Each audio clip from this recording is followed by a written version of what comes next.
little closer if you want to, if it's loud, but that's fine. All right, I'm here on the third conversation with Mykle Hansen. Here at Occupy Portland headquarters. Now we're at Occupy Portland headquarters. Mykle's attempting to hold the pole.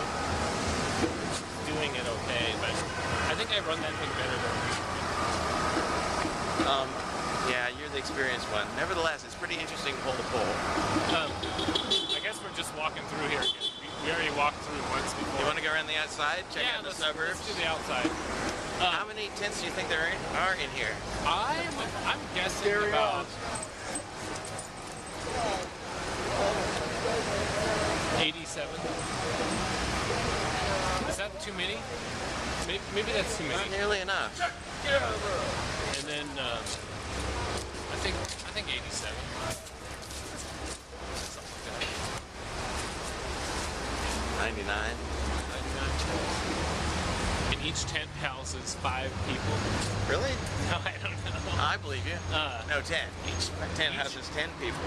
And each one of those people is 7 feet tall. And they're all coming for you, the 1%. So watch out. Have you seen the 1%? I was trying to think about innovations for the camp. You know, like we live in it's 2011. There should be like more innovative structures in place than tarps. You know? Like, Yeah. Don't you think that there should be like let's cruise up this way. Sure. Don't you think there should be like Oh, I've thought hard about this, believe me. One of the things, you know Light Bar, right? That's that event I do in the winter is to try and fill everybody with light, and I usually build some kind of tent and stuff lights it and invite everybody over for drinks. And for me, that whole process is like, what is the most shelter you can make with the least amount of money and effort?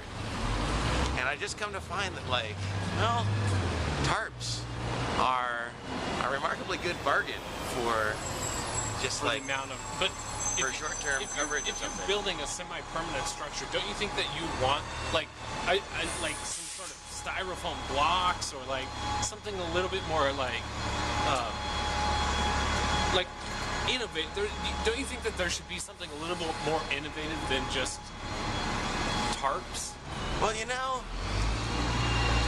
I tell you, I think we live in an era where we consider ourselves really futuristic and clever. And we sort of expect that we're right now inventing the thing that nobody has thought about in like the 10,000 year history of humans trying to figure out how to shelter themselves. And that's sort of like indicative of this sort of second era of modernism that we're in. The first era of modernism being like post-war modernism. The modernism is all about how the future has finally arrived and the impossible is possible because we have new resources and we have new materials and we have new technologies. And that's about 50% true, I think, but it's also about 50% bullshit. Like, you know, materials, when you talk about just a shelter, you need to hold some shit over your head so it doesn't fall on you and so rain doesn't either. You're just talking about the tension and compression strength of materials. You know, nobody's really beaten a piece of wood for that in a long time. Yeah. And steel and aluminum are both pretty good. And like, okay, titanium's great if you can afford it. But I don't know. It has a titanium house. No, a bit spendy. Maybe in Russia.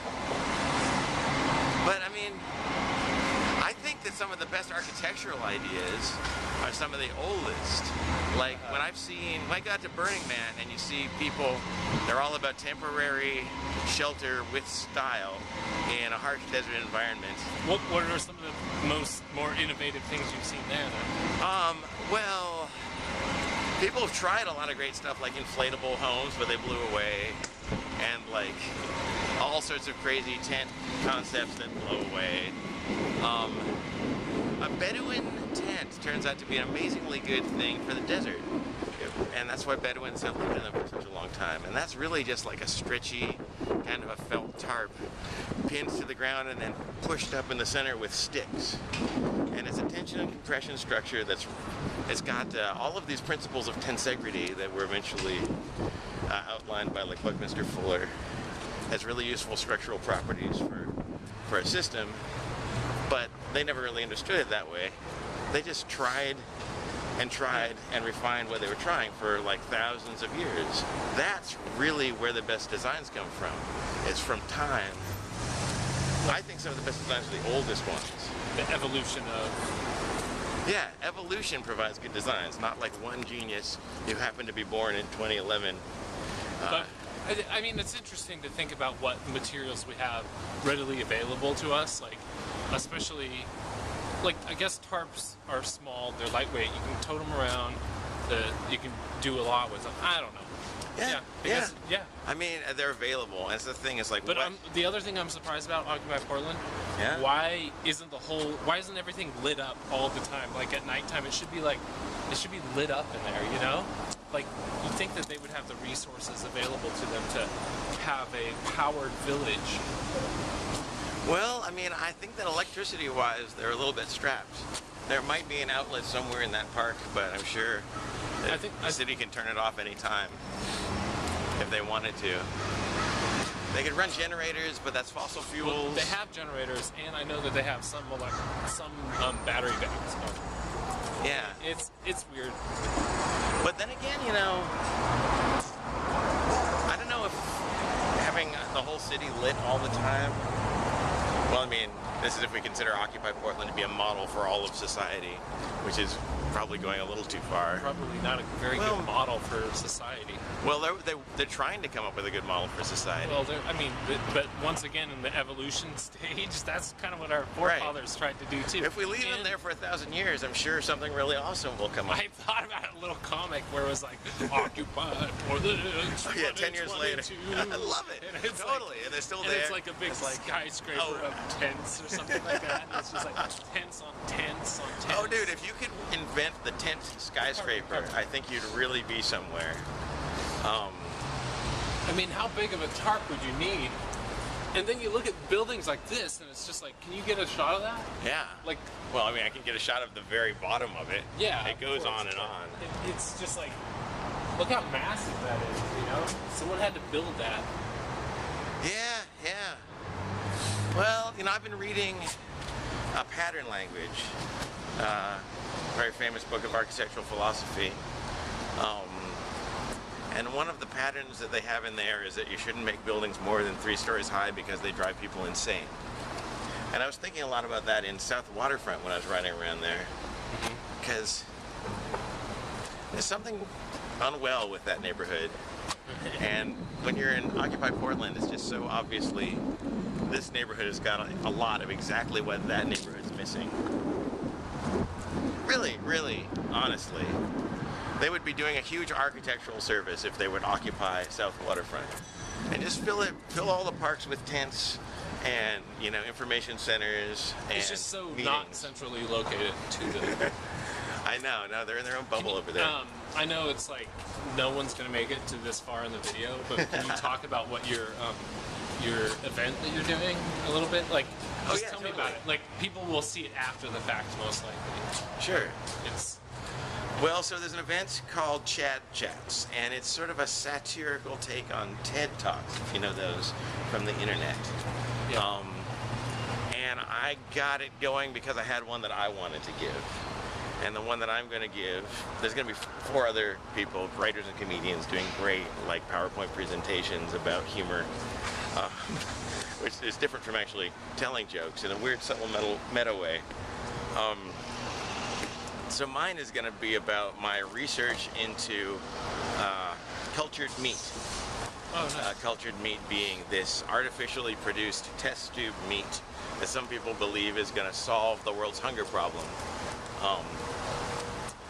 And basically my proposal is that rather than cloning and eating lamb, or cloning and eating sheep, or dogs, or cats, or cows, or chickens, or pigs, or budgies, that really we should clone and eat Facebook CEO Mark Zuckerberg. Because most of us are already friends with him. He's very young and idealistic. He wants to help. I'm sure he would agree if we were to ask him. Although what's cool about the current state of intellectual property is that you don't actually have to ask him. If you get a hold of his genome, you can just go ahead and use it. You can even patent it. did something with it. I'm excited to actually patent Mark Zuckerberg's genome for use in creating hamburgers. You better do it before the I think it's March 2013, because they have new patent laws that Obama signed in September of this year or something. But the new patent laws are basically, before it was first to invent, like whoever invented it first gets the patent first. Now it's first to file. Making it easier for corporations to... That's terrible. Making it easier for people to have money to actually file, like to take good ideas from people and then file the patent. And now it's like first to apply.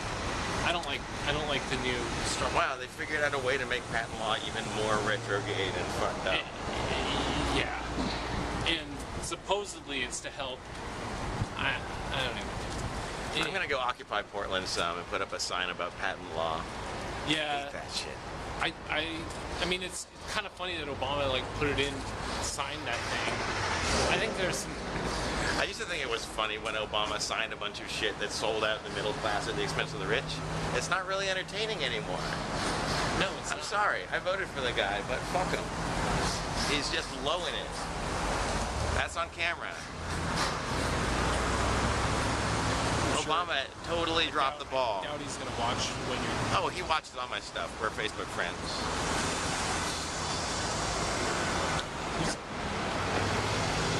I want to get... What the hell is that over there? That building? That building. It's under construction. It's got giant things really sticking cool. off of it. The windows are slowly going up, too.